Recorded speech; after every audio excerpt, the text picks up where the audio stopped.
ଏଠି ଆମେ ବସିଛୁ କୋଇଲମା ଛକରେ କିନି ଆଜି ମାନେ ଭଲ ଫଟେଇ ଫଟେଇକା ଆମ ଘର ଦ୍ୱାର ସବୁ ପିଲା ମୁଣ୍ଡ ଫାଟିଲାଣି, ଘର ଦ୍ୱାର ଫାଟିଲାଣି।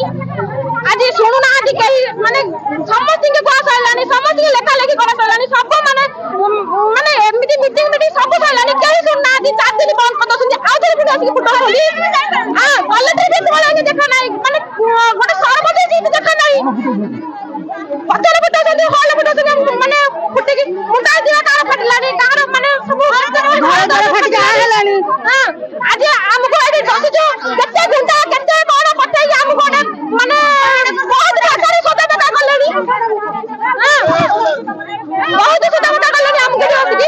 କିଏ କେତେ ପ୍ରକାର ସଦାବେଦା କରୁଛନ୍ତି, ତାଙ୍କର ଯେମିତି ମା ଭଉଣୀ ଅଛନ୍ତି, ଆମେ ଯେମିତି ମା ଭଉଣୀ।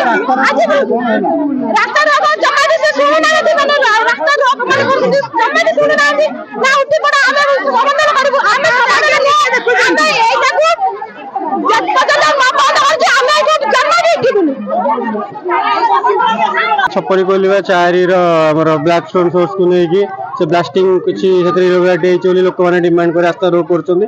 ଆମେ ସେ ଦିଗରେ ପଦକ୍ଷେପ ନେଉଛୁ। ଆଇଆଇସି ଅଛନ୍ତି, ମାଇନିଂ ଅଫିସର ମୁଁ ଅଛି, ଆମେ ଗୋଟେ ରିପୋର୍ଟ ସାଙ୍ଗେ ସାଙ୍ଗେ କଲେକ୍ଟର ମ୍ୟାଡାମକୁ ପଠାଉଛୁ। ଆଉ ବ୍ଲାଷ୍ଟିଂ ପରମିଶନ କ୍ୟାନସଲ କରିବା ପାଇଁ ରିକମେଣ୍ଡ କରୁଛୁ ଅନ୍ ଦ ସ୍ପଟ୍। ଅଭିଯୋଗ ରହୁଛି ପଥର ଖଣିମାନଙ୍କୁ ପ୍ରଶାସନ ସହଯୋଗ କରୁଛି ନା, ସେପରି କୌଣସି ଆମ ନଜରରେ ନାହିଁ। ଯେଉଁଠି ଆମର ଇନଫର୍ମେସନ ଆସିଛି, ଆମର ଜଏଣ୍ଟ ରେଡ୍ ହେଉଛି ମାଇନିଂ ଅଫିସରଙ୍କ ନେତୃତ୍ୱରେ, ତହସିଲଦାର ପୋଲିସ ପକ୍ଷରୁ ଆମର କଣ୍ଟିନ୍ୟୁଅସ୍ ରେଡ୍ ଚାଲିଛି। ବର୍ତ୍ତମାନ ଆଇନ ଶୃଙ୍ଖଳା ସିଚୁଏସନ କଣ୍ଟ୍ରୋଲ ବାହାର ରହୁଛି, କେମିତି କଣ କଣ୍ଟ୍ରୋଲ କରିବ କଣ? ଆମେ ତାଙ୍କ ଲୋକଙ୍କ ସହିତ ବୁଝାସୁଝା କରୁଛୁ, ପୋଲିସ ମାନେ ବି ଅଛନ୍ତି, ଆମେ ଯଥାଶୀଘ୍ର କିଛି ଗୋଟେ ପଦକ୍ଷେପ ନେଉଛୁ। ସାର୍, ଲୋକଙ୍କର ଅଭିଯୋଗ ଏଇଠି ଅଛି ଯେ କମ୍ପ୍ଲେନ ଦେଲା ପୋଲିସ ବିଭାଗ ବି କିଛି ଶୁଣୁନାହାନ୍ତି, ଖଣି ବିଭାଗ ମାଇନିଂ ବିଭାଗ ପୁରା ଚୁପ୍। ଆମେ ଯେମିତି ଜାଣିଥିଲୁ ବିଗତ ଦିନରେ ଲୋକଙ୍କର କମ୍ପ୍ଲେନ ଥିଲା ଯେ ଇଲିଗାଲ